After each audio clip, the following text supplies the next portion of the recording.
It was a sunny day on 14th of June, a couple of years ago, when I was a high school student. It's the anniversary of mass deportations that were organized by Soviet Union in 1941. I had a strange conversation with my classmate.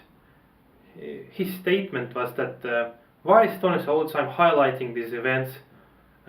He started to compare this to Holocaust, telling that these deportations are actually not so big event. Look at Holocaust, there's 7 millions. I started to argue with him. It was a really hot arguing, and we had like different points and different arguments. And then when he told me a golden phrase, it was, but my grandfather was fighting against fascism and he brought freedom to Estonia. When he mentioned his granddad, I understood what's the problem of my classmate.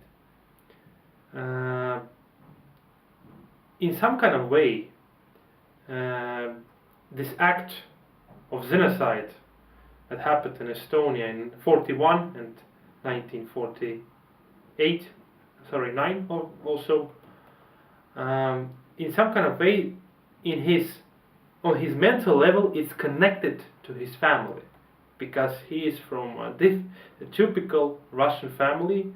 Grandmother and grandfather came from Russia after the war, when the Soviet army was already here, and the second occupation of Estonia lasted. And I think deep in his soul, in some kind of way, he feels guilty, because his family came here with this whole system that destructed, that occupied, even if his parents are really not guilty, but he feels himself as guilty. I think it's totally wrong.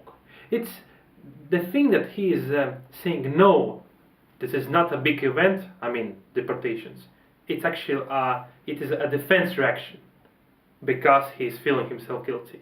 I think none of young people who really value the freedom, who really don't think that genocide is something small and not important, they must not feel themselves guilty.